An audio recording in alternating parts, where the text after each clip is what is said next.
What is up, everybody? Olivia Moody here, your host of Past the Spread. We've got another episode to kick off the week following Selection Sunday. I'm joined with Nick Yale and Jeff Parles. Fellas, thanks so much for being here with me again today. We've got a lot to talk about, especially considering yesterday was Selection Sunday. We have brackets that are being made. We've got some decisions to make.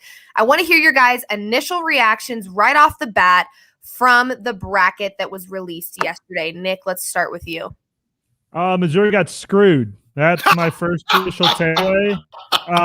They should have been a 7 seed, and they get shafted with the 9 seed in the region with Gonzaga. So, Missouri, good knowing you. If you win the game on Saturday, I'll be excited. We won one tournament game. No chance we get past Gonzaga.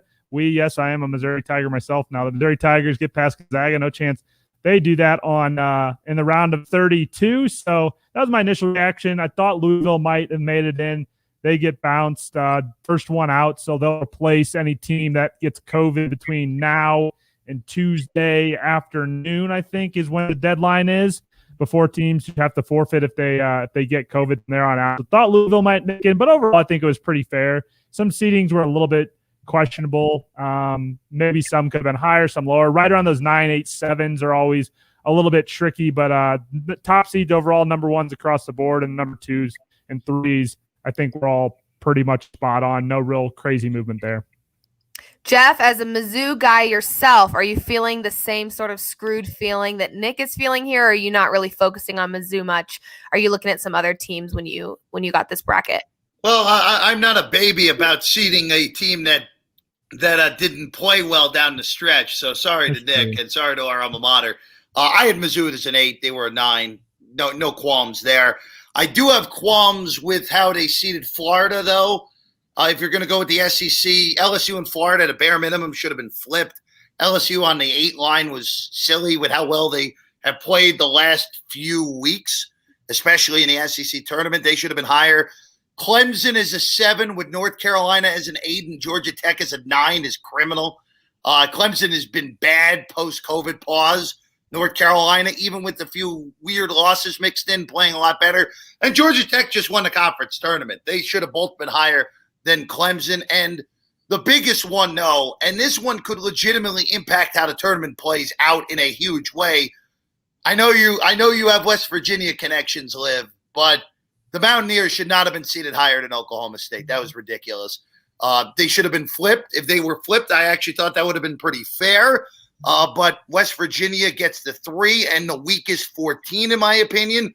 Oklahoma State gets a 4 with the best 13 in Liberty. Oh, and by the way, you have to play Illinois around earlier than you would have in the Sweet 16 instead of the Elite 8. So not a lot of fun there. But other than that, no problem with the rest of it. But really, the first ones were nitpicky. The Oklahoma State behind West Virginia, though, could end up having huge ramifications in this tournament. I know there's a little bit of bias, of course, for me because my brother goes there. We've got some family ties, but I feel like every year we see that. We see a team that kind of gets screwed over. Nick's opinion is a little different than Jeff, but I understand that there is a little bit of bias that goes into this, and there's always some seedings that we don't agree with. Listen, we had to sit through years of Kim Anderson basketball when we were at Missouri. So we should just be thankful that Conzo Martin and the Tigers even got into the tournament after having a little bit of a slip up here towards the end of the season. It's like, be grateful for what you have. Don't go asking for too much more. And not only that, it's a winnable game for Mizzou in that 8-9. Yeah, Oklahoma's a good matchup for them. So I have Mizzou advancing after Oklahoma, so that should make you happy. That leads me to my next point. Are you guys filling out your brackets right away? Are you going to wait a little bit? I know I have filled mine out, but I know that I'm going to be making some changes here and there. I've written it all down and crossed things out and circled and highlighted and done all the things. So I know that this is kind of a process for people. Jeff, let's start with you. Have you already filled it out? Are you waiting a little bit? Are you making some changes? Where are you at right now with your bracket? So every year after the bracket gets released, I go gut reaction within 10 minutes of the bracket being out, period. Gut reaction, and usually I stick with it. I may make one change. There's only one change, but it's really only a one-round change. But I'm mostly done already, and I picked a little more chaos than I would have expected this year. In a year where for most of the year I was saying Gonzaga. Liv, you got to follow Brad. Gonzaga. I'll do it right You now. gotta follow Liv. Come on. I'll do it right now. I'll do it right now. But back to my point though. In a year where I said it's going to take a lot for Gonzaga and Baylor not to be in the national championship, I naturally don't have Baylor even making it to the Final Four. So, at most 1 to 2 changes left for me, but it's basically done. I'm actually with you on not having Baylor to make the Final Four. I have them being upset by North Carolina, actually. And my brother was just giving me a hard time upstairs. He's like, I think you're insane. I'm like, dude, crazier things have happened. Honestly, crazier things have happened. So, Brad, I am currently giving you a follow right now. Have no fear. Look at that. No fear, Brad. All you have to do is ask. Yeah, exactly. That's it. Nick, are you finished with your bracket, or are you still going to make a few changes? No, we're tinkering, waiting for these play-in games. I do have a couple matchups there. If Drake wins, have them moving on. Also, like Michigan State, potentially first-round upset for them to also move on. So, waiting for that. Little injury reports still got to come out. Anything that happens with COVID still has to be finalized heading into Tuesday. So who knows? There's been some interesting points made. If a 16 seed were to get COVID, Louisville gets that spot. So Louisville is going to be the first team in the tournament if any of these teams have to be DQ'd because of COVID. So waiting kind of for everything else to shake out. We'll go up until the deadline on Thursday before the games tip, or Wednesday whenever it closes, for our brackets to be officially finalized on paper. So I usually have them on the websites, jump into the groups, do my payouts and all that stuff, and then finalize it right before the tournament starts with the signature and a picture on Twitter. The old customary way to do it, how you did it before Twitter existed even. You had it on the newspaper, and you wrote it down on the newspaper and then signed the newspaper. So been doing this many, many years, probably since 5th grade. March Madness is like my introduction to sports betting. I love it. Nick, it's an introduction to a lot of us for It's sports betting. It's the first experience. Yeah. Olivia, sorry to hop on you there, but for people that, especially with our Book It You going this year, for college kids that are new to this, you're going to remember your first win, but more importantly, you're absolutely going to remember your first bad beat, because I remember my first bad beat vividly in the 2015 tournament. Mercer over Duke in the first round, right? Duke winning it all. Oh, that just sucks for you there, Nick. But for bad, like, you will remember your bad beats a lot more than you remember your good wins. That's just how the human mind works for whatever reason. Literally, it was the first game of the tournament, and Mercer beat Duke, and I was like, "Are you kidding me?" Just crumpled it up, threw it away. I think I may have punched a hole in the wall then too. Yeah, not a great start to the tournament. Never want to see your champion go out on day one. Nick Jordan cleaning up the pieces for Nick Yell right away. Yeah.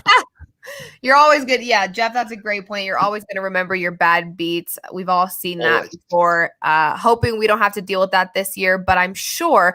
And that's another thing. We may see bad beats as COVID, as, oh my God, the team just drops out because there's a positive COVID test and you had them going all the way. We're going to see teams dropping like flies, and that's just the reality of it. Nikki Pick says, who do you think is going to win it all, and why is it UNC? It is not UNC in my opinion, but that's just me. I am leaning towards Illinois, kind of getting a little creeped out how many people are jumping on the Illinois bandwagon, myself included. Makes me a little nervous just because, that's a lot of people betting on Illinois. So, Nick, I'm sorry to blast you as I'm about to blast you here, but if you bet North Carolina to win the national championship like our guy Nick Yell did here, you might as well have just set your money on fire. Sorry, you just might as well have set it on fire. And I didn't get it 40-1. I now have it at 60-1. So okay, so you've set your money on fire twice. So very good, Nick. No, I didn't bet it the first time. I just said that was my long shot, but I actually did bet it yesterday at 60-1. Okay, all right. So you said his money. I set my money on fire yesterday. So by the way, Liv, I will say this: you make a really good point with all the people that I think are going to steam Illinois here and have Illinois to win their bracket. Don't be surprised when that national bracket comes out on Tournament Challenge at noon on Friday. that Illinois actually is the most popular pick to win it all, even over Gonzaga. They're just playing so damn well right now. Really, really well. I've loved watching them play. Another question for you guys. What's one team that you didn't necessarily think had a shot to make a deep run, but after seeing the bracket and seeing where they fell, you think that they may have a better shot than you anticipated, or better shot than you anticipated initially? Jeff, let's start with you. Do you have any teams that you're looking at now that you've seen the bracket? Yeah, I like Purdue. I think they really caught a big break as a 4 seed, getting, in my opinion, a very weak 13 in North Texas, who they match up really well with. The 5-12 in that region is Villanova, who is just battered by injuries and just doesn't have a lot left. And they match up pretty well with Baylor in the Sweet 16, if that's the matchup, or if Carolina knocks them out or Wisconsin knocks them out, they absolutely match up well with both of those teams. And then once you get to the Elite Eight, you got a shot to get to a Final Four. It wouldn't shock me if Purdue makes a Final Four. And one other thing, if you watch the Big Ten tournament, there was a lot more impact by a small crowd than I would have anticipated in those games. You heard it in the Purdue game. They had crowds spurred them to at least come back against Ohio State and force overtime. And Illinois as well, their crowd really helped out throughout the whole thing. So don't be surprised with all these games in Indiana if Purdue has some crowd at their games, and they're spurred on by that crowd more so than any team in this field. Nick, any teams that you're looking at? I think you and Jeff have kind of talked about agreeing a little bit there on Purdue. Yeah. Do you have any other teams that you're looking at? Yeah, I have Winthrop beating Villanova, so if Purdue gets through those couple of rounds, then I have North Carolina beating Baylor, so Purdue could get through North Carolina too and make it all the way there against Ohio State. They just played well. They played Ohio State well. They played well in the Big Ten tournament. And but another team I'm looking at is LSU. They made it to the SEC championship against Alabama. They played Arkansas and Alabama both very well. Probably should have beat Alabama there down the stretch, just rimmed out right at the end for the SEC championship. And to me, like, look at them. They got the Bonnies in the first round out of the A10, and that could easily be a first-round exit. It's kind of a coin flip game, but I have them moving on. And then you got Michigan, who's without their senior Isaiah Livers, and that's going to be a game where I don't think Michigan's going to make it far. That hurts him big time. He's got the stress fracture on his foot, so probably not going to play unless something crazy happens. I think he had a doctor's appointment today, and they said, yeah, probably not, but who knows. So LSU has a chance there. I actually have them in the Elite Eight against Texas, even beating Florida State, because I think Florida State's a little bit overrated as well, even as a 4 seed. So I think LSU can make a little bit of a run there down in their region. Upsets. I love it. So let's talk some first-round upsets, because we know there's going to be lots. That's why it's called March Madness and not March Calm. It's madness. Okay, people, we get it. FanDuel has a 12 seed beating a 5 at odds, yes, minus 370, and no at plus 290 right now. Is there value in this prop? And if so, who is the 12 seed that you're putting your money on? To be honest with you, when I'm looking at my bracket right here, I have quite a few 12 seeds beating 5 seeds in the first round. So I'm not really sure that minus 370 is great value, because I think there's a lot to choose from in terms of 12 seeds that we could see advance after the first round. Nick, let's start with you. Do you have any that you are keeping an eye out for? And if so, are you wanting to lay this money on minus 370, or do you think that this value is not great? No, the value is not great, because I think when you just kind of mentioned it, I have 3 12 seeds beating the 5s so far in my bracket. The only 5 seed I have moving on is Tennessee. Think Nova gets beat, losing their best player against Winthrop. Think they're out in the first round. Georgetown, I think, is beating Colorado in the first round. Colorado plays well at home, but this is neutral site in Indy, so you don't have the mile-high advantage there for Colorado. So I think they get beat by a very red-hot Georgetown on the Big East. And then UC Santa Barbara looking at them too. They could upset in the first round as 12 seed. So I don't think there's too much value at 370, because I think it will certainly happen. So I would not bet that. I agree with you 100%. Jeff, do you see value here? If so, which team are you going to lay your money on at minus 370? All right. I'm not a mathematician, but let's do some quick math here, guys, okay? So minus 370, for people that are new to sports betting, minus 370 on the yes to have any 12 upset of 5. You have to lay $370 to win 100. Okay? Now, here's the strategy I would employ. I have 3 12s winning in my bracket right now. I have 3 of them. Everyone but Georgetown is over plus 200. What I would rather do, actually, all of them are more than plus 230 at this point. What I would rather do, if I'm going to bet this, would just take a small piece on all 4 of the 12 seeds outright to win the game, and you end up with a much better value bet than you would if you just laid that 370. You get one of them home, you're pretty close to you're getting near a profit. You win 2, you're easily home. You probably with a get profit. 2, honestly. Like I think you're getting 2 for sure. 3 is Georgetown is the most shaky one of the other ones that I have. I'm very confident in Winthrop, and I'm unbelievably confident in UC Santa Barbara. I've already bet UC Santa Barbara an uncomfortable amount at plus 8 and at plus 7. So UC Santa Barbara is the one that I most expect to win. They're a really good team. They've only lost once since the calendar flipped to 2021. And more so than anything, Creighton's just not playing well right now. I know they made it to a Big East final. That game against Connecticut was really their only reasonable to good performance they've had the last 3 weeks against a good team. So I'm on the Gauchos. I like UC Santa Barbara to win that game outright. And if you can get as much, it's 6.5 now. If that spikes back to 7.5, I would take the points, and I would make that a pretty nice size bet. We have definitely seen a lot of I have seen a lot of opinions on this. We typically see some 12 seeds make a pretty deep run when it comes to the tournament. And so I had tweeted earlier and asked people their thoughts on that. And if they had to choose a team to make a deep run as the 12 seed, who would it be? And lots of people are loving Winthrop and UC Santa Barbara as well. So I think those are 2 games that I feel pretty good about in terms of the 12 over 5, but we will have to see about Georgetown. I do actually have Georgetown beating Colorado. I don't know if that's my bias talking because I'm not a huge fan of Colorado. So maybe I need to rethink that one just a little bit, but I do like UC Santa Barbara and Winthrop as well. And it sounds like a lot of other people are on that. But I do think minus 370. Jeff made a great point. You're almost better just to bet the dog there and get your value that way than to bet the minus 370. So great point there, Jeff. Well, I wouldn't bet the no either. I don't think that's a good bet either. I think that should be about plus 400 on the no, quite frankly. I just think, again, a lot of people will probably bet the no, but again, people like betting 12s over 5s. I wouldn't bet the no. I would just bet the 12 seeds individually on the money line in their individual games. I just think that's a better way to do it. I agree with you. Better value as well.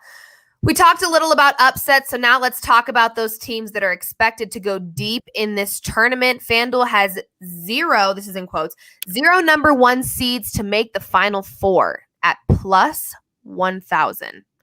Which number 1 seed is the safest bet, in your opinion, to make the Final Four? Jeff, let's start with you. So Nick and I think, are going to be in the minority here of only having one seed in the Final Four each. And to me, Gonzaga's region is a cakewalk. There is not it would not shock me if their round of 32 game ends up being their toughest test, if it's Oklahoma or Missouri. I wouldn't be shocked if that ends up happening. So Gonzaga, that would be the team that blows up the yes on that. If you wanted to take that 10-1, they're the team that I would be most concerned about. And I know that's not a hot take. They're the overall favorite. They're minus 300 to win that region. But Gonzaga, it's just something really, really wrong would have to happen for them not to make the Final Four. So Gonzaga, to me, the safest bet to get there. In all honesty, Baylor is the second safest, even though I currently have Baylor going out earlier than some would expect.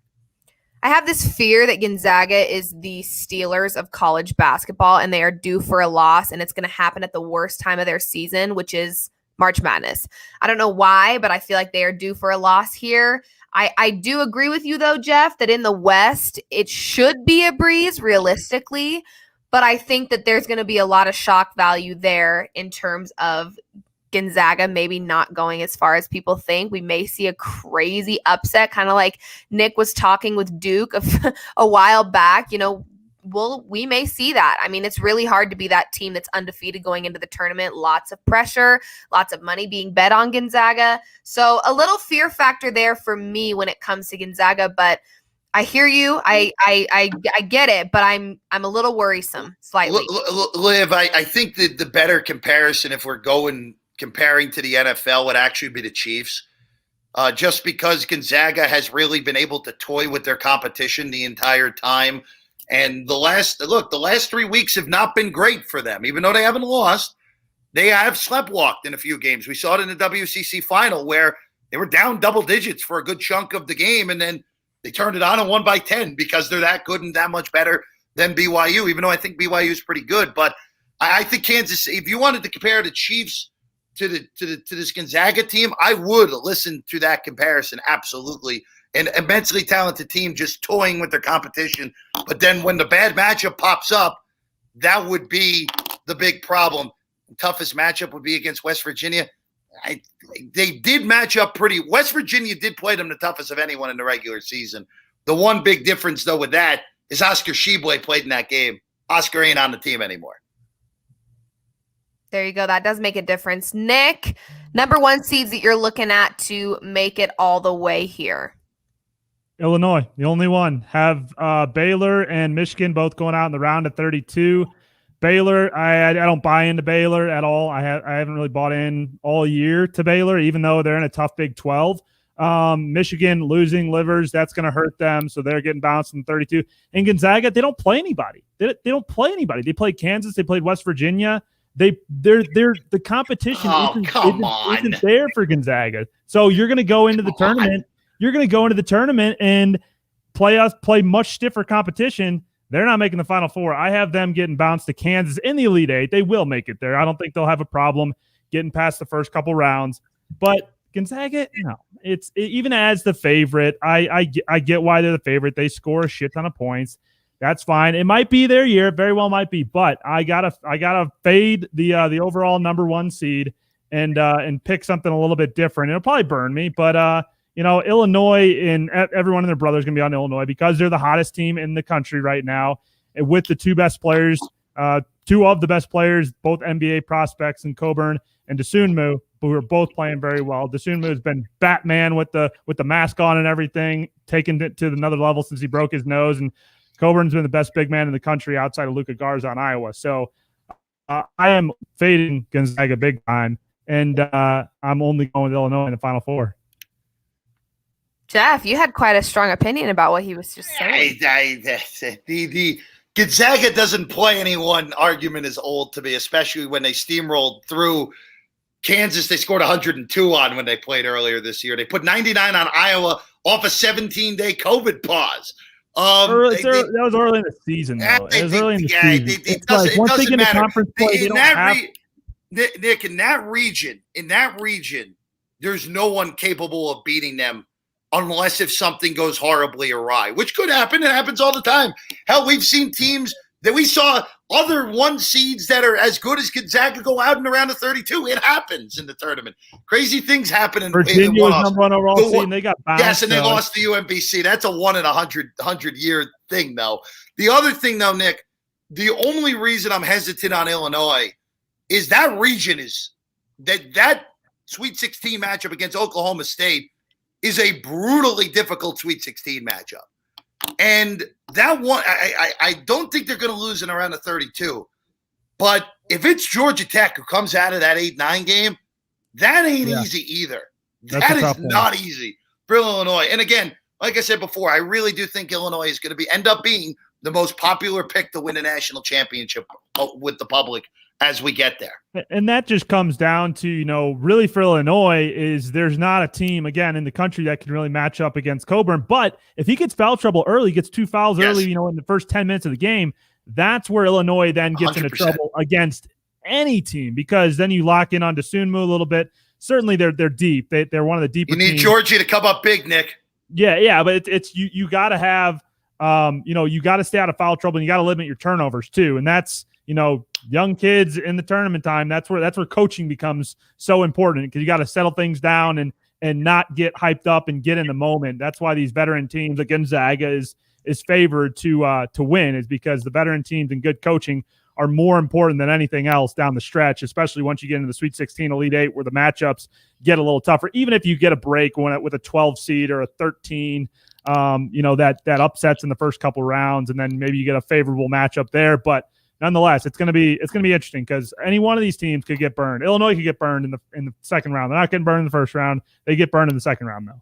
Now watch Michigan be the only one seed that makes it. You and I both have going out around the 32. Just like throw it out because anything is possible. That would drive me nuts.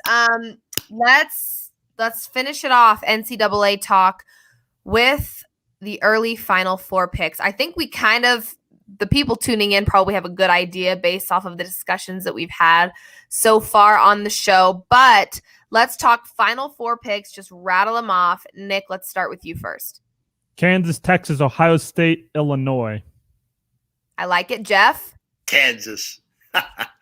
I hate it, but I love the Missouri guy going with Kansas. That's always fun. And Illinois. Yeah, that's not, in all honesty, that's not as offensive as the other one. But Gonzaga, Texas, Purdue, Oklahoma State for me. Interesting. I like Gonzaga, Texas, Ohio State, and Illinois. All three of us have Texas. Go bet Alabama, everybody. Hammer Alabama. Yeah. Go hammer Alabama. John Petty has just looked atrocious from three recently. So it's like, if they're not hitting their threes, yes, best defensive team in the country, but like, come on, man. Alabama is religiously sticking to fire the threes as many as we can. If they don't go in, let's keep shooting until they start going in. And they escaped that SEC tournament. They should not have won. They should have probably lost. Could have lost to both of those, semifinal and the final. That's what I was going to say. Semifinal, they had no business winning or covering that. Luckily for me, they did, and then luckily they won the SEC championship, and my futures bet cashed. Yes. But it's live and die by the three, and that just won't work in the tournament. So one interesting thing with Bama too, that UConn Alabama game that I hope we get in around the 32 is going to be really dicey for them potentially, especially if they're not making their shots. But that's again, what with I was Bama, looking at, maybe an upset there. The thing with Bama is, and Nick, we saw this earlier in the year, if Alabama's hitting threes and that locomotive gets going downhill, that is a huge problem for whoever has them that day. You're in a 30-point hole if they get going on the 3-point line. But if they don't, they're absolutely screwed. So it's like it's a live and die by the three. So UConn could. I've been staring at that 7-2 matchup. I think I may make a late switch to UConn. I don't know. We'll have to see. Be a coin flip. NCAA March Madness is upon us. Book It has got some crazy things cooking up for the people. In terms of March Madness, it's going to be an exciting rest of the month in terms of content, in terms of Book It, in terms of basketball, college basketball. It's finally here. We finally get a tournament. I'm very excited. Let's just talk a little bit about NBA to close out this show. After the All-Star break, Joel Embiid became the MVP favorite, but he is now injured and is out for at least 2 weeks, which means LeBron now returns to the favorite spot at plus 150, followed by Jokic at plus 230, then Embiid at plus 600. So that injury caused him to drop to number 3. He was sitting at number 1 following that All-Star break. Does Embiid still have a chance here? Or is there potentially extra value at plus 600? Does he have a chance? Or are you guys leaning towards LeBron, maybe Jokic, maybe somebody that I didn't mention? Nick, let's go with you first. There might be some value at the plus 600, but the injury is going to hurt him, regardless of if he comes back in 2 weeks or not. That injury is going to hurt when the committee looks at, ranking the MVP, not being active for 2 weeks. And to me, I've kind of sold the idea of centers winning the MVP. The last time a center won the MVP was early 2000s with Tim Duncan and Shaq. Now, Embiid is averaging around the same numbers, but that injury kind of puts a big question mark on it right now. 600 goes from the favorite to plus 600. So I don't know what does that tell you about his return and kind of what the betting market is thinking. If you put money on it, I would put a little bit, not a lot. Jeff, do you agree there's not a ton of value here? It's tough because we don't know when he's coming back. That's really that's the problem here. I don't feel comfortable on making a bet on that. So, I will say the only MVP bet I have right now is I took a very small swing at Chris Paul at 500 to 1. I would be stunned if he wins the award, but if Phoenix gets the 1 seed And look, and again, I said it last week. If Embiid gets hurt, that would be the big concern about him. If Phoenix gets a 1 seed, Chris Paul has as good of a case as anyone, but he won't win it. But at 500 to 1, I couldn't help myself. Couldn't resist. It looked too good. We have a lot of NBA games on the docket tonight, 8 to be specific, but there are 2 that involve the LA teams, 2 of the best teams in the league. Clippers -1.5 at the Mavericks, and the Lakers -2.5 at the Warriors. I'm staying away from this game, but what can you guys expect in these games that would make Vegas imagine these games being so close? A 1.5 and a 2.5 spread. What do you think that we're going to see here tonight? Jeff, let's go with you first. So Golden State's coming off a really good win over the weekend against Utah. A 7.5-point dog ended up coming home and winning that game. I would lean towards the Lakers laying 2.5. I think that's a pretty good spot to fade Golden State off of a really good performance against a good team. And then I don't know what to do with the other game. I mean, the Clippers got destroyed by the Pelicans last night, gave up 140. So I want to see who's in, who's out for the Clippers before even making any sort of potential play on that game. So of those 2, I would lean towards the Lakers laying the points. It's probably the best bet of those 2 games. Nick, you staying away from this one, or do you have an opinion? You got the superstars out tonight, so I would look at the scoring, looking at the totals, betting the overs on those. But as far as the spread, probably staying away. Vegas trying to get action on both sides of this one with these pretty narrow, low numbers. And maybe you got a spot if you like the home dogs to bet them, but I'm not going to bet this one. I'm staying away from it as well. Let's close off the show with my favorite thing of all time, which is NBA player props. I have a player prop in mind, but I'm actually not going to say it because I don't feel 100% about it yet. And a lot of people tail my player prop. So the last thing I want to do is give out a player prop that is not going to hit. I haven't done enough research on it yet. I want to feel good about giving you guys props. I don't want it to be a veteran betting move right there. It is. I have something that I came up with very last second, but I just don't feel great about it yet. So I need to dive into some more games on the slate, take a look at some more props, see where the best value is. So I'm actually not going to give my prop for right now. Those videos will come later today on Twitter as well as Instagram and Book It.